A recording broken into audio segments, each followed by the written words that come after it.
pasado tuvimos la presencia de Fátima, una hermana misionera, con una hermosa reflexión donde se nos instaba precisamente a compartir nuestra historia de vida. Lo que hoy día la sociedad no quiere son los mega relatos. ¿Se acuerdan que ella lo expresaba? Los mega relatos. Esa institucionalidad religiosa, ¿verdad?, que está en absoluto descrédito.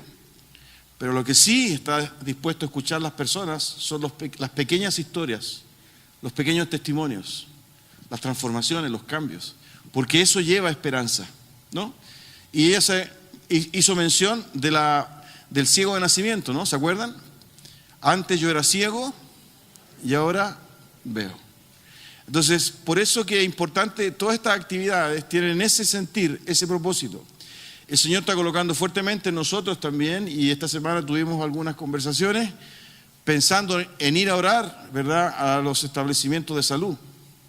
Tenemos acá la Clínica Las Condes, la Clínica Tabancura, la Clínica Cordillera, la Clínica San Carlos de Apoquindo, el Hospital de Capredena, el Hospital de la Fach. Y un poquito más abajo tenemos, ¿verdad?, ¿cuánto se llama? El hospital que está en Antonio Varas, Calvo Maquena me parece que se llama. Calvo Maquena, está El Salvador. ¿Y por qué, queridos? Porque hay conflictos, hay crisis, hay desesperanza, hay temor, hay ansiedad. Y nosotros creemos, ¿verdad?, que Cristo es la solución a través de la fe, ¿verdad?, para poder obrar en esas vidas. Y ese mensaje lo tenemos nosotros. Somos ricos, pero igual que el avaro, tenemos el dinero debajo del colchón y no disfrutamos, no lo compartimos, ¿verdad?, sino que lo guardamos, ¿verdad?, de una manera casi enfermiza. Con el Evangelio nos pasa exactamente lo mismo. Tenemos riqueza, tenemos esperanza, tenemos poder, tenemos salvación, tenemos liberación, tenemos sanidad y lo tenemos debajo del colchón. Por eso que permanentemente estamos desafiando definitivamente a cada uno de ustedes, a mí mismo, a nosotros como iglesia, como comunidad, de compartir el Evangelio. Hablarlo, vivirlo, ¿verdad?, enseñarlo. Ir y hacer discípulos, enseñándoles que guarden todas aquellas cosas que os he mandado. Por eso que nos rebelamos, y perdonen que sea una vez más reiterativo, contra esta postura occidental del anonimato, de sentarme en una silla, ¿verdad?, construir mi altar, quemar mi becerro, persinarme y salir de acá y no me importa lo demás. Y apenas alcanzo a conocer a quién está delante, a quién está atrás y a quién está al lado. Eso no es bíblico. Ese formato no es bíblico. El formato bíblico es otro, la comunidad de Dios, la iglesia de Dios, sin apellido, la iglesia universal de Dios.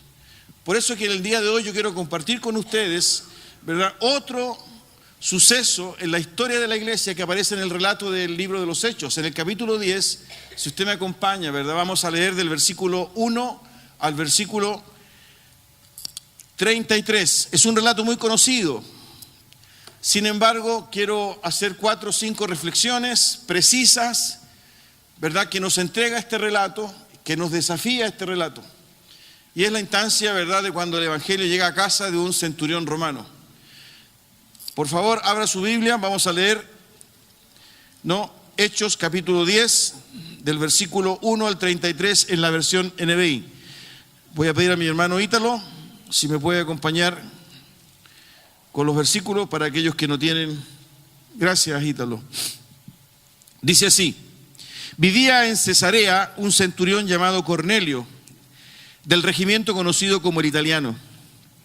Él y toda su familia eran devotos y temerosos de Dios. Realizaba muchas obras de beneficencia para el pueblo de Israel y oraba a Dios constantemente. Un día, como a las 3 de la tarde, tuvo una visión. Vio claramente a un ángel de Dios que se le acercaba y le decía: Cornelio. ¿Qué quieres, Señor?, le preguntó Cornelio, mirándolo fijamente y con mucho miedo. Dios ha recibido tus oraciones y tus obras de beneficencia como una ofrenda, le contestó el ángel. Envía de inmediato a algunos hombres a Jope para que hagan venir a un tal Simón, apodado Pedro. Él se hospeda con Simón el curtidor, que tiene su casa junto al mar. Después de que se fue el ángel que le había hablado, Cornelio llamó a 2 de sus siervos y a un soldado devoto de los que le servían regularmente. Les explicó todo lo que había sucedido y los envió a Jope. Al día siguiente, mientras ellos iban de camino y se acercaban a la ciudad, Pedro subió a la azotea a orar. Era casi el mediodía. Tuvo hambre y quiso algo de comer. Mientras se lo preparaban, le sobrevino un éxtasis. Vio el cielo abierto y algo parecido a una gran sábana que, suspendida por las 4 puntas, descendía hacia la tierra. En ella había toda clase de cuadrúpedos, como también reptiles y aves. «Levántate, Pedro, mata y come», le dijo una voz. «De ninguna manera, Señor», replicó Pedro, «jamás he comido nada impuro o inmundo». Por segunda vez le insistió la voz: «Lo que Dios ha purificado, tú no lo llames impuro». Esto sucedió 3 veces y enseguida la sábana fue recogida al cielo. Pedro no atinaba a explicarse cuál podría ser el significado de la visión. Mientras tanto, los hombres enviados por Cornelio, que estaban preguntando por la casa de Simón, se presentaron a la puerta. Llamando, averiguaron si allí se hospedaba Simón, apodado Pedro. Mientras Pedro seguía reflexionando sobre el significado de la visión, el Espíritu le dijo: «Mira, Simón, 3 hombres te buscan, date prisa, baja y no dudes en ir con ellos, porque yo los he enviado». Pedro bajó y les dijo a los hombres: «Aquí estoy, yo soy el que ustedes buscan. ¿Qué asunto los ha traído por acá?». Ellos le contestaron: «Venimos de parte del centurión Cornelio, un hombre justo y temeroso de Dios, respetado por todo el pueblo judío. Un ángel de Dios le dio instrucciones de invitarlo a usted a su casa para escuchar lo que usted tiene que decirle». Entonces Pedro los invitó a pasar y los hospedó. Al día siguiente, Pedro se fue con ellos, acompañado de algunos creyentes de Jope. Un día después llegó a Cesarea. Cornelio estaba esperándolo con los parientes y amigos íntimos que había reunido. Al llegar Pedro a la casa, Cornelio salió a recibirlo y, postrándose delante de él, le rindió homenaje. Pero Pedro hizo que se levantara y le dijo: «Ponte de pie, que solo soy un hombre como tú». Pedro entró en la casa conversando con él y encontró a muchos reunidos. Entonces les habló así: «Ustedes saben muy bien que nuestra ley prohíbe que un judío se junte con un extranjero o lo visite. Pero Dios me ha hecho ver que a nadie debo llamar impuro o inmundo. Por eso, cuando mandaron por mí, vine sin poner ninguna objeción. Ahora permítanme preguntarles, ¿para qué me hicieron venir?». Cornelio contestó: «Hace 4 días a esta misma hora, las 3 de la tarde, estaba yo en casa orando. De repente apareció delante de mí un hombre vestido con ropa brillante y me dijo: Cornelio, Dios ha oído tu oración y se ha acordado de tus obras de beneficencia. Por lo tanto, envía a alguien a Jope para hacer venir a Simón, apodado Pedro, que se hospeda en casa de Simón el curtidor junto al mar. Así que inmediatamente mandé a llamarte y tú has tenido la bondad de venir. Ahora estamos todos aquí en la presencia de Dios para escuchar todo lo que el Señor te ha encomendado que nos digas». Tengamos un momento de oración. Santo Dios, en el nombre de Jesús nos encomendamos a ti. Son tan pocos minutos, tal vez más de algunos, Señor, que está en esta sala. Señor, en las últimas semanas ha sido la única vez que ha leído la palabra de Dios, la única vez que ha sido expuesto a tu palabra. Y tal vez, Señor, más de alguno, quizás en cuántos días más, no volverá o volverá a leer tu palabra. Por eso son minutos estratégicos y claves. Y yo te suplico, en el nombre de Jesús, que sea tu Espíritu Santo hablando a nuestra vida, a través, Señor, de tu palabra. Controla mis emociones, controla mis prejuicios, controla mis vergüenzas, controla, Señor, estos imaginarios que pueda haber en mí, Señor, o que hay en mí, de tal manera que tu palabra fluya, Señor, de manera pura, de acuerdo a la necesidad de cada uno de nosotros en esta mañana.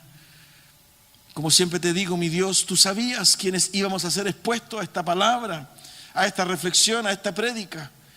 Señor amado, para ti no ha sido sorpresa absoluta ninguna, Señor, quienes hoy estamos en este lugar. Por eso, entendiendo que tú eres un Dios de propósito, sin duda, Señor, hay un propósito tuyo para cada uno de nosotros en esta mañana. Y en pocos minutos, Señor, te rogamos que podamos discernirlo, que podamos entenderlo, y quita de nosotros tensiones, preocupaciones. Señor, incluso más de alguien puede estar por compromiso en este lugar. Sin embargo, es tan importante, Señor, que pueda esa persona comprender tu mensaje, tu palabra. Eres maravilloso, eres bueno, eres justo. Permítenos, Señor, en el nombre de Jesús, escuchar tu palabra. Gracias, Señor. Que nada ni nadie impida, distraiga, obstaculice, interrumpa, Señor, la exposición, la meditación y la lectura de tu palabra. En el nombre de Jesús. Amén. Hermanos queridos, es un relato largo, pero la verdad que maravilloso, sobre todo porque es rico en detalles. Es increíble, ¿verdad?, que este libro, que fue escrito por el médico, ¿cómo se llamaba el médico que escribió este libro? Lucas, ¿no?, que también escribió el Evangelio de Lucas. Y tradicionalmente se ha visto este libro de Hechos como la historia de la iglesia, aunque hay muchos autores y teólogos que más bien lo ven no como la historia de la iglesia, sino que como la historia, ¿verdad?, de cómo el Espíritu Santo fue guiando precisamente la predicación y la extensión del reino de Dios, ¿no?, la conformación de la iglesia. Y fue el Espíritu Santo definitivamente el que impulsó. Si ustedes se fijan, en los 33 versículos que leímos, hay un protagonismo tremendo del Espíritu Santo, ¿no? Es el que habla con Cornelio y que después habla con Pedro, ¿no? Como que busca el Espíritu Santo, ¿verdad?, esa instancia en que ambos se encuentren. Por eso que el libro de los Hechos tiene esa tremenda característica. Lo tercero, decir que hay muchos que señalan de que es un libro que no se ha terminado, porque la iglesia aún sigue teniendo historia y la presencia del Espíritu Santo aún es absolutamente concreta y real en la iglesia, y aún, ¿verdad?, se predica el Evangelio y aún el reino de Dios se sigue extendiendo. Por consiguiente, desde esa lógica, pareciera ser que el libro de los Hechos tampoco se ha terminado de escribir, solo que los protagonistas ahora, la iglesia, somos nosotros. Amén. Gracias. Gracias, hermanos, están conmigo. Bueno, respecto de lo que hemos leído, hay 4 o 5 cosas que quería decir de manera precisa. Es un texto más bien cronológico, incluso yo diría narrativo, histórico, ¿verdad?, porque muestra secuencias, muestra personas, en fin, hay diálogos. Sin embargo, si uno trata un poco más profundamente el texto, uno puede reparar algunas cosas. Por ejemplo, y tal vez esto sea lo primero que quería compartir con ustedes.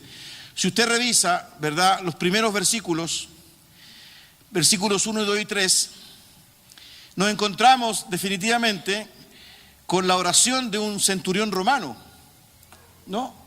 Un hombre que desde la perspectiva judía y desde la perspectiva, ¿verdad?, de los inicios de la iglesia, no calificaba en absoluto, ¿verdad?, de acuerdo al propósito de Dios a través de la obra de Jesucristo.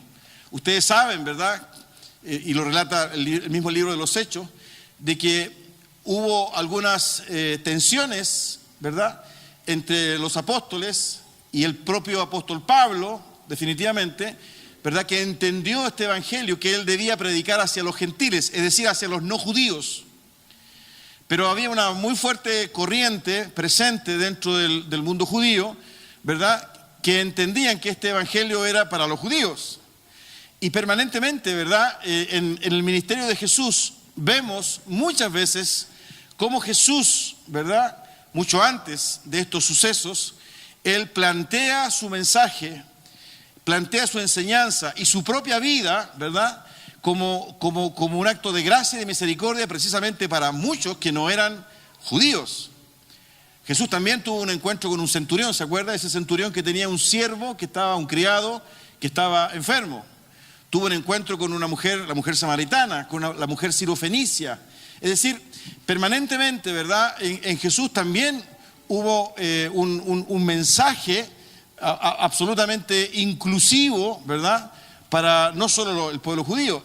El propio Dios ¿verdad? Si nos vamos al Antiguo Testamento, ¿verdad? Y vemos el relato del Antiguo Testamento y lo que nos enseña el Antiguo Testamento, encontramos, ¿verdad?, muchas evidencias de que Dios no solo estaba pensando en conformar un pueblo, en este caso el pueblo de Israel, sino que además, ¿verdad?, en él había una seria intención de incorporar, ¿verdad?, a todo ser, hombre y mujer, ¿verdad?, incluso de otras naciones. Cuando saca a Israel de Egipto, en el capítulo 19, ¿verdad?, de Éxodo, Dios le dice a Israel, ¿no?, que lo quiere colocar en medio de las naciones, ¿verdad?, como un pueblo, una nación santa, ¿no?, de reyes y sacerdotes. Al propio Abraham, ¿verdad?, cuando le da la promesa de hijo, ¿verdad?, y de simiente, él le dice, en ti serán benditas todas las naciones. Es decir, estamos en presencia, ¿verdad?, de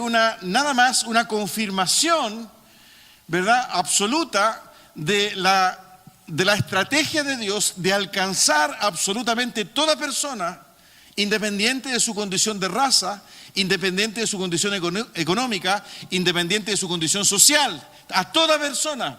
Toda persona se define, ¿verdad?, como una persona que tiene cuerpo, que tiene cabeza, que tiene pie, que tiene mano, ¿verdad? No importa su condición académica, no importa su condición cultural.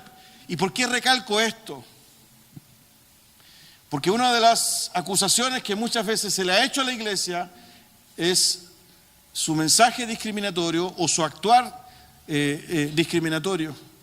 Esto de privilegiar ciertos ámbitos, de alcanzar, ¿verdad?, a ciertas personas en desmedro de otras.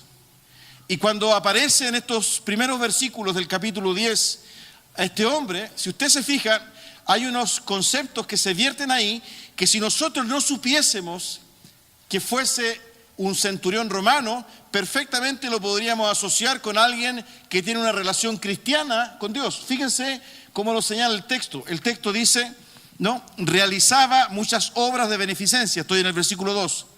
Fíjense, comienza el versículo 2 diciendo, él y toda su familia eran devotos y temerosos de Dios. Realizaba muchas obras de beneficencia para el pueblo de Israel y oraba a Dios constantemente. Oraba a Dios constantemente. Esto, ¿verdad?, echa por tierra absolutamente, ¿verdad?, incluso muchos prejuicios que hay en nosotros. Porque es un hombre que oraba a Dios, seguramente tenía alguna influencia, estaba viviendo en Cesarea, el mover de la iglesia era importante, ¿verdad? Era un hombre que apreciaba, al parecer, la cultura, sabía de la historia del pueblo hebreo. Algo había pasado en él que buscaba a Dios y además era temeroso de Dios y aún no se le predicaba el evangelio.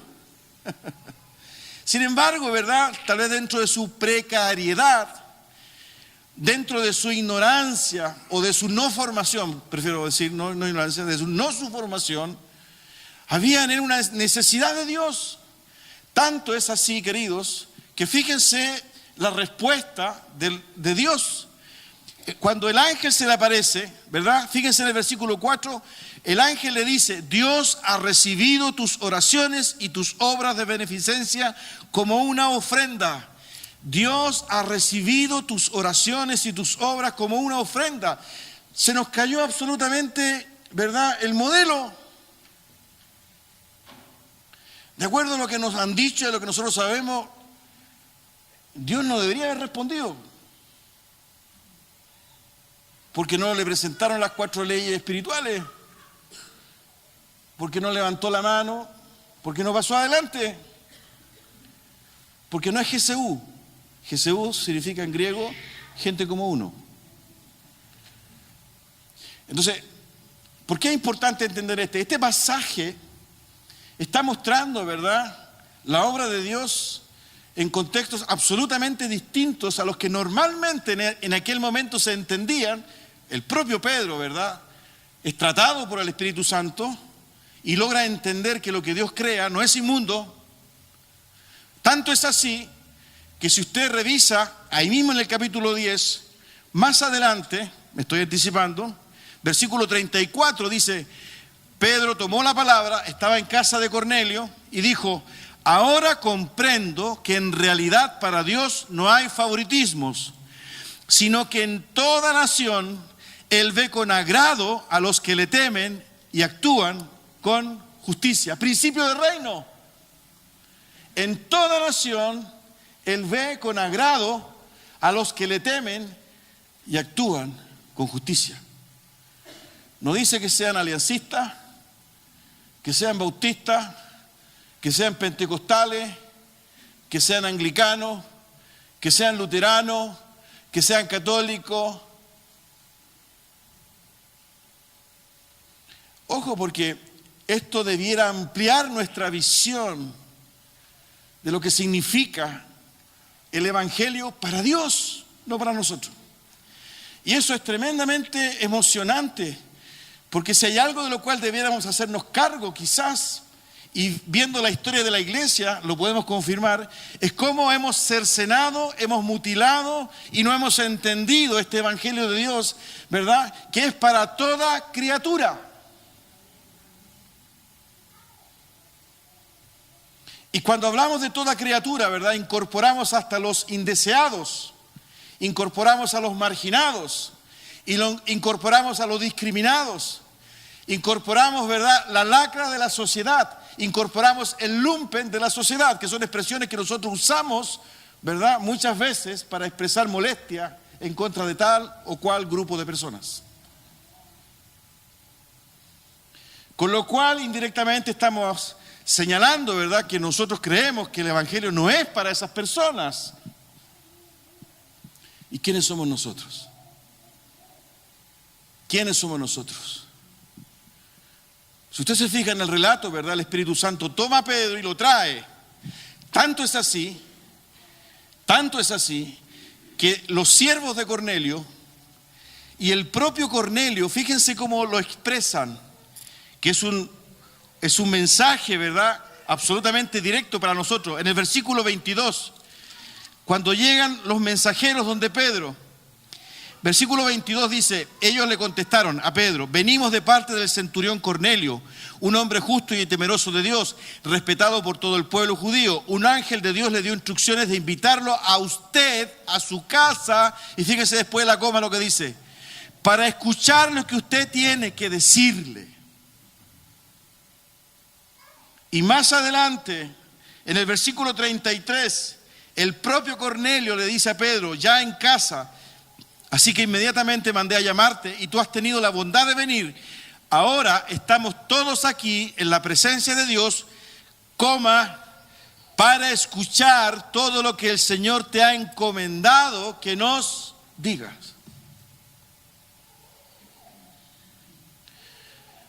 De tal manera que si nosotros asumimos, ¿verdad?, este suceso, esta reflexión, esta lectura, como un llamado, como una voz de alerta que Dios nos hace, de tal manera de ampliar, ¿verdad?, nuestra visión, ya debiéramos estar preguntándonos en qué momento nosotros hemos discriminado y hemos creído que tal o cual persona, ¿verdad?, no merecen, no van a cambiar, no escucharían, ¿verdad?,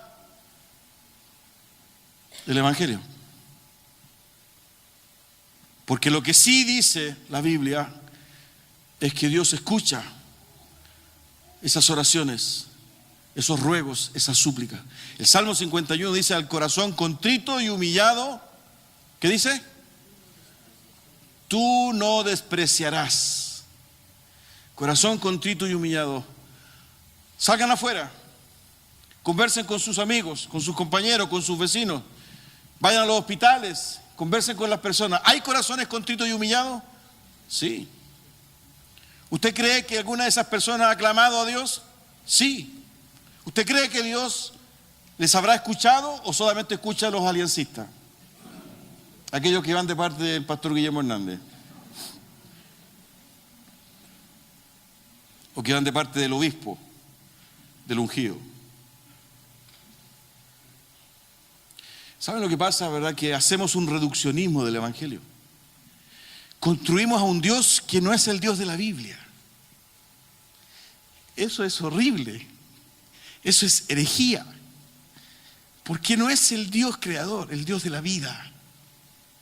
Y a veces nosotros mediamos la palabra de Dios de acuerdo a nuestras vergüenzas, de acuerdo a nuestros prejuicios, de acuerdo a nuestros temores. Y aplicamos el filtro, ¿verdad? Transgrediendo la gracia y el amor de Dios.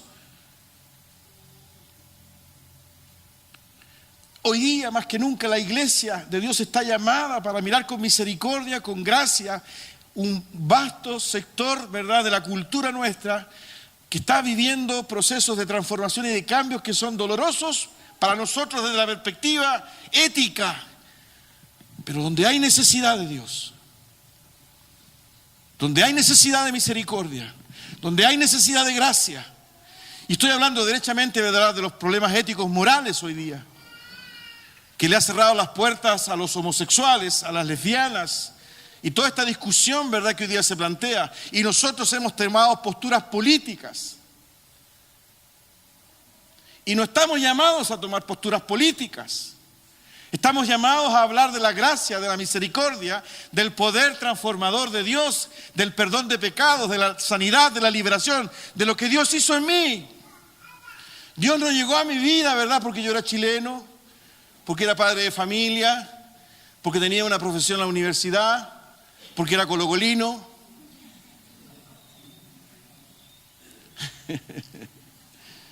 No. Dios llegó a mí porque hubo un momento en que yo ya no daba más y clamé con todo mi corazón. Y usted también llegó así. Usted también llegó así. Y el Señor escuchó esa oración. Y el Señor transformó su vida. No por lo que usted es, por favor. No por lo que usted tiene. No por lo que usted sabe.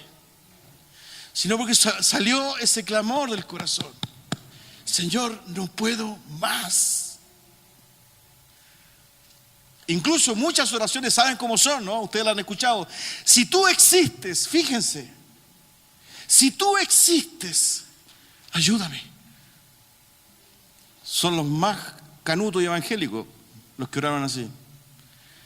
Porque Dios, pudiendo haber sido arrogante, ¿estás dudando de que yo existo? Dios, con todo su derecho, ¿verdad? ¿Qué te has imaginado? Dios ha contestado. Dios ha contestado. Por eso que esos primeros versículos del capítulo 10 son profundos. Dios contestó tu oración. Dios contestó tu oración, Cornelio.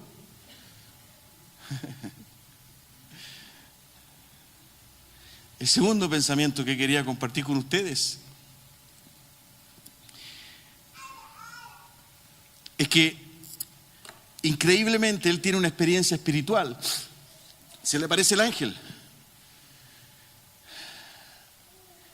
Y era una oportunidad excelente para que el ángel le contara a Cornelio lo que era el evangelio. ¿Se imagina el privilegio, verdad, que sea un ángel el que nos cuente de lo que es el evangelio? O sea, a mí no me predicó un pastor. A mí me habló directamente un ángel. Esta tendencia nuestra, ¿verdad?, de alguna forma a clasificar el mensaje. Nosotros muchas veces por nuestra concepción mental necesitamos ordenar, clasificar, ¿verdad?, priorizar, jerarquizar, ordenar, conceptualizar, en fin. Pero lo que hay en este relato, ¿verdad?, definitivamente es el encargo de Dios de transmitir el evangelio y la realidad de Jesucristo a personas. Y ese ángel, fíjense la experiencia maravillosa. ¿Usted ha tenido un encuentro con un ángel? ¿Le encantaría tener un encuentro con un ángel? Bueno, tenemos un hermano, el hermano Ángel, ¿verdad?, que viene de Venezuela. ¡Qué tremendo!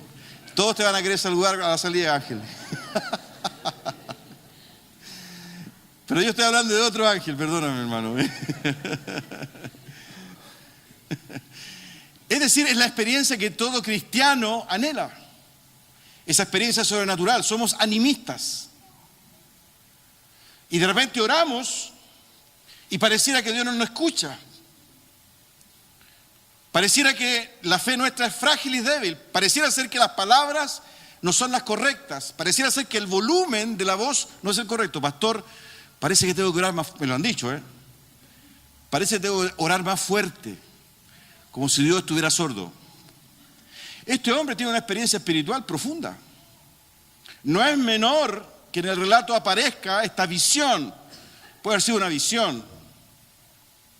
Sin embargo, siendo una oportunidad maravillosa en que él hubiese podido ser administrado o ministrado, mejor dicho, por ese ángel, el ángel le dice: manda a llamar a Pedro.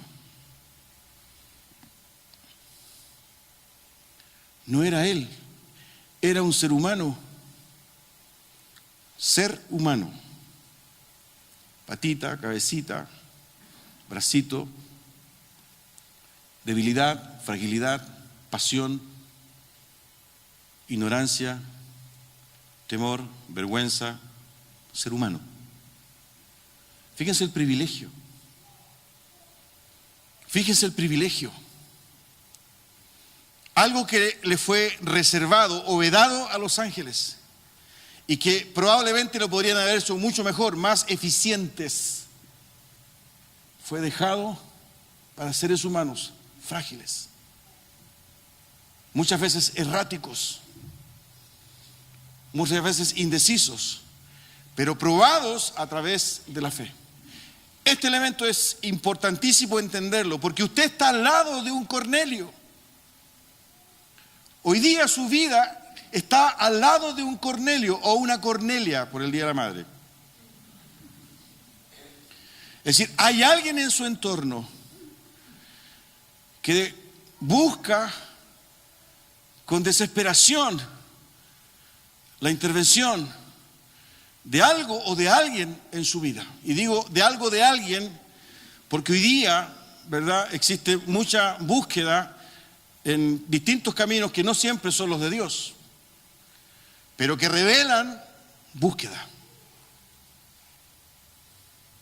Alguien que de alguna forma, ¿verdad?, quiere expresar su fe y su espiritualidad en algo, en alguien, está en búsqueda. ¿Y cuál es la postura nuestra? Mira, se va con lo esotérico, cree en el zodiaco, ¿verdad? Empezamos a discriminar. Mira, las iglesias católicas están todas... Discriminamos. No alcanzamos a notar, ¿verdad?, que esa persona está en búsqueda. Y que si nosotros la conocemos, y que si nosotros sabemos, y que si el Señor nos ha puesto a su lado, es porque hay algo que nosotros tenemos que decirle. Lo mismo que le dijeron a Pedro. Aquí estamos todos porque hay algo que tú tienes que decirnos. Fátima preguntó el domingo pasado: ¿acaso usted no tiene una historia que contar a sus amigos, a sus proveedores, a sus clientes, a sus alumnos, a sus pacientes, a sus vecinos, a su familia? No tiene que contarle. El privilegio de hablar de Jesucristo. El privilegio que Dios nos da de compartir el mensaje de esperanza y de salvación. Hoy día, ¿verdad?, hemos sido testigos de múltiples crisis a nivel político, de personas, ¿verdad?, que toman malas decisiones. Personas capacitadas, grandes académicos, grandes empresarios, grandes políticos, pero que tienen un problema en el corazón. Porque lo que Dios le ha dado a la iglesia, lo que Dios ha puesto a usted, la Biblia lo transcribe como dinamita, es poder de Dios. El Evangelio es dinamita, poder de Dios. No es un planteamiento filosófico, no es, ¿verdad?, un planteamiento dogmático, sino que definitivamente es la obra de transformación poderosa en la vida de aquella persona que busca, que clama. Y ese poder se lo ha dado a usted. Usted que tiene octavo básico, usted que nunca, ¿verdad?, ha estado con un micrófono en la mano, A usted que percibe, ¿verdad?, un ingreso que con mucha dificultad le hace o le permite llegar a fin de mes. Usted que está en su casa, ¿verdad?, como cientos, como miles, anónimo, pero Dios ha depositado en usted algo maravilloso, la esperanza, la liberación, la sanidad, la transformación, que es el Evangelio, no a los ángeles. A usted, en su sencillez, en su humildad, porque no tiene que ver con los méritos. Esta sociedad está acostumbrada a los méritos. En el reino de Dios no hay méritos. En el reino de Dios está la gracia y la misericordia de Dios, la obra de Jesucristo, suficiente, necesario, salvador. Esa es la historia que usted tiene que contar. Y ese es el privilegio que Dios le ha dado a usted. No para que lo guarde debajo del colchón. El tercer pensamiento que quería compartir con ustedes, que necesariamente, y aquí está una vez más la gracia de Dios, Él trabaja y debe trabajar nuestra mente. Si usted se fija, antes de que Pedro llegue a la casa de Cornelio, Dios le da una visión, ¿no es cierto? Él tenía hambre, quería comerse un barrosluco, ¿no? Quería comerse un as. Esos son tips, ¿eh? Quería comerse, sí. Y le estaban preparando de comer. Y estaba en la terraza, ¿verdad? En ese tiempo no habían los edificios que hay ahí al lado, ¿verdad? Que hoy día no lo puedes ver para ninguna parte. Está tu casa y te construye un edificio. Eso lo estamos viendo nosotros, por eso lo cuento. Y baja, en 3 ocasiones, un lienzo del cielo. Mata y come. Dios estaba trabajando la mente de Pedro. Esto que suena tan, de repente, tan maravilloso, ¿no?, tan inspirador, que incluso puede hasta emocionarnos, tiene que ser trabajado por el Espíritu Santo en nosotros. Porque somos hijos de esta cultura, somos hijos de esta generación. Y Pedro no era la excepción. Fíjense que incluso cuando Pedro llega a la casa de Cornelio, si usted me acompaña en el texto, versículo 28 del capítulo 10, fíjense cómo entra Pedro a la casa de Cornelio. Pedro no entra a la casa de Cornelio, ¿verdad?, como entraría un hermano cristiano, ¿no? Gracias por la oportunidad, ¿verdad? Yo quería conversarles del Evangelio, así que voy a ser corto, preciso, ¿verdad?, con ustedes. Sé que están en una búsqueda. No. Lo primero que él plantea cuando entra a la casa de Cornelio es precisamente su manera de pensar. Ustedes saben muy bien que nuestra ley prohíbe que un judío se junte con un extranjero o lo visite. Y fíjense después del punto seguido. Pero Dios me ha hecho ver que a nadie debo llamar impuro o inmundo. Dios me ha hecho ver. Dios ha trabajado en mi mente. Dios me ha corregido. Dios ha corrido el velo. Dios me ha hecho entender. Dios me ha hecho entender. Quien está liderando, ¿verdad?, este proceso es Dios mismo. La obra es de Dios. Es la obra de su Espíritu Santo. No tiene que ver, ¿verdad?, con esta capacidad de hacer eventos. Muchas veces nos desvelamos, ¿verdad?, por hacer que nuestra actividad sea más atractiva. ¿Qué podemos hacer, verdad?, para captar más la atención? Para que vengan, para que simpaticen. Incluso muchas veces somos capaces de consensuar cosas que no debiéramos consensuar, todo con tal de no parecer demasiado gravosos, que no se escandalicen. Y buscamos, ¿verdad?, lo más atractivo. Aquí lo que hay definitivamente, ¿verdad?, es una obra de Dios que trabaja en la mentalidad de Pedro para que él pueda entender. Y fíjense la expresión de Pedro, ¿no? Es una expresión absolutamente sincera. Ahora comprendo que en realidad para Dios, versículo 34, 10:34, ahora comprendo que en realidad para Dios no hay favoritismo, sino que en toda nación Él ve con agrado a los que temen y actúan con justicia. Dios, trabajando en nosotros, ¿Se acuerdan de Pablo, no es cierto? El apóstol Pablo, ¿sí? ¿Se acuerdan? Era más o menos de este porte, medio crespito, barba. No hay foto de Pablo. Sí. Pablo en Romanos 12 dijo: no os conforméis a este siglo, sino transformaos por medio de la renovación de vuestro entendimiento para que entendáis cuál sea la buena voluntad de Dios, agradable y perfecta. En la versión NBI, que es la que me gusta a mí, ese mismo versículo dice: no permitan que el mundo los moldee. En otras palabras, ¿verdad? Muchas veces el permitir la influencia del mundo nos hace discriminar precisamente de quienes deben recibir el Evangelio. Y la única forma de entender, ¿verdad?, el propósito y la voluntad de Dios es a través de su palabra, es a través de la oración. Mientras usted, y llegamos a lo que llegamos siempre, ¿no? Mientras usted no lea la Biblia, mientras usted no aparte tiempo para orar, está en riesgo de discriminar el Evangelio, está en riesgo de caer en desobediencia, está en riesgo de mutilar el Evangelio de Dios, está en riesgo de rechazar y discriminar, ¿verdad?, conforme a sus preceptos y no los preceptos de Dios. Porque la obra es de Él. No es suya ni es mía, no es de la alianza, ¿verdad?, no es de la corporación, no es de la... es de Él. Reino. Reino. El reino de Dios es mucho más que la iglesia. Reino de Dios es cuando un agnóstico, por ejemplo, un ateo, que no cree en Dios, que cuestiona a Dios, pero que genera, ¿verdad?, actos de solidaridad, de generosidad, que fue lo que vivimos, por ejemplo, en octubre del año pasado, cuando hicimos una cena para nuestras hermanas que fueron a Jordania. Compañeros de trabajo que no van a la iglesia, incluso que no creen en Dios, pero que generosamente dieron. Ahí hay una señal, ¿verdad?, de reino, porque hay generosidad, hay solidaridad.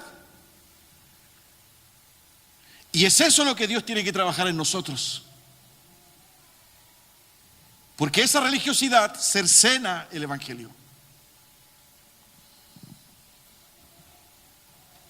Es su obra. Pero Él tiene que trabajar en nosotros.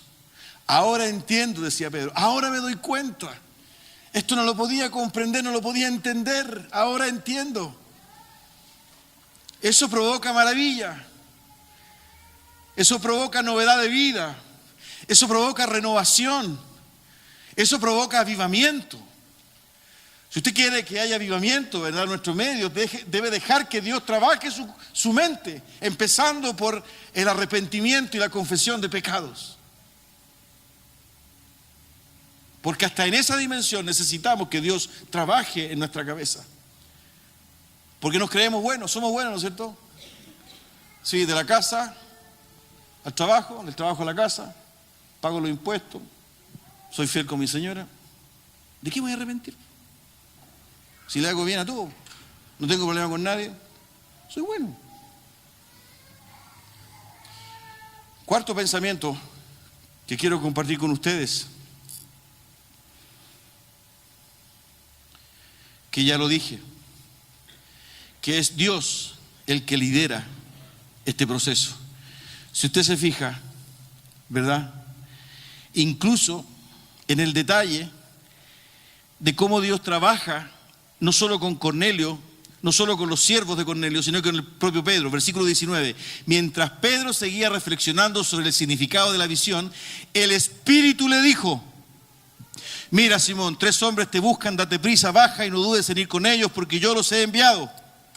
El Espíritu le dijo. Yo no estoy hablando, ¿verdad?, de que usted escuche audiblemente. Lo que yo estoy, de alguna forma, entendiendo de este texto es que es necesaria esa comunión con Dios, porque como es su obra, Él debe llevarnos, guiarnos hacia donde Él quiere y está haciendo algo. Yo se lo he compartido otras veces. Si usted revisa el capítulo 10 de Lucas,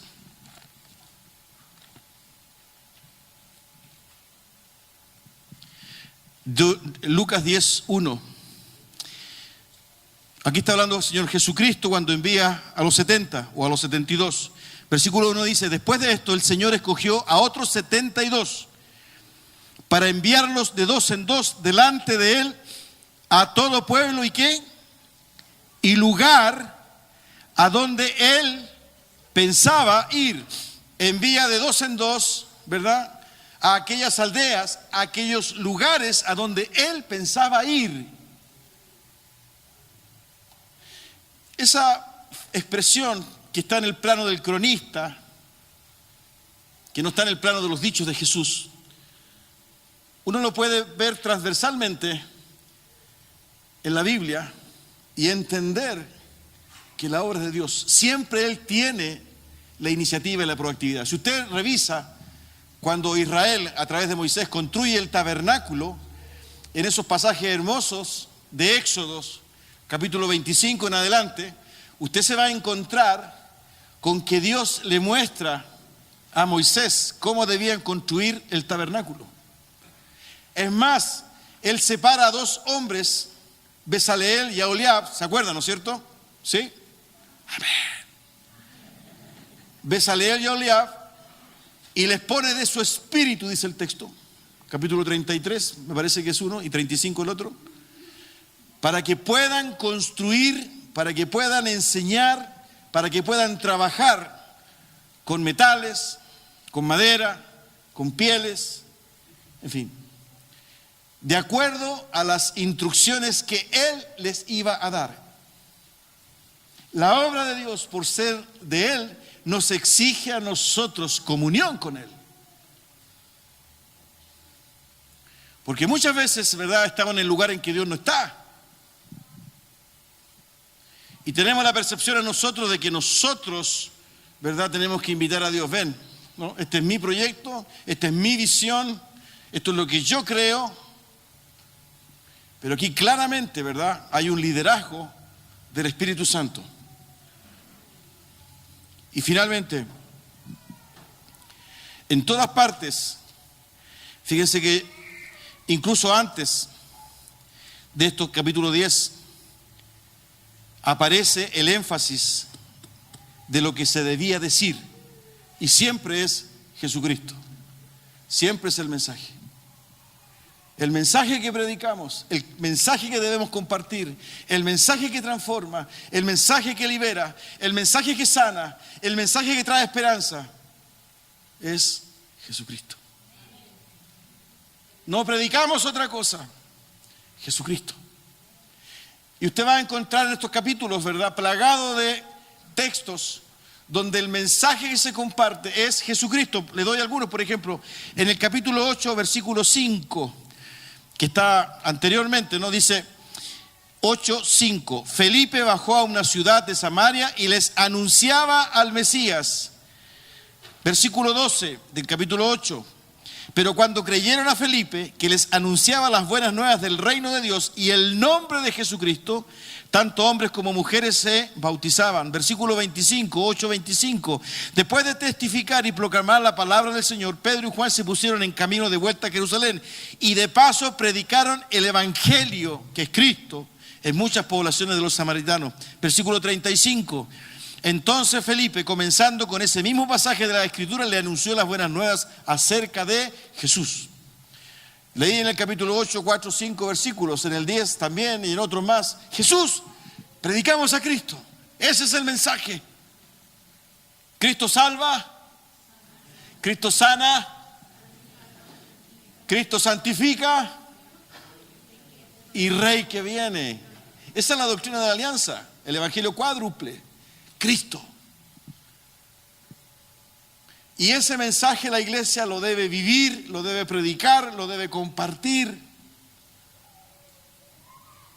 Por eso que estamos en presencia de algo sobrenatural que tiene que ver precisamente con la obra de Dios, con la voluntad de Dios, con la iniciativa de Dios, con la proactividad de Dios, con el liderazgo de Dios, donde somos invitados a sumarnos para ir a los lugares y a las aldeas a donde Él va a ir y no donde nosotros creamos que es mejor.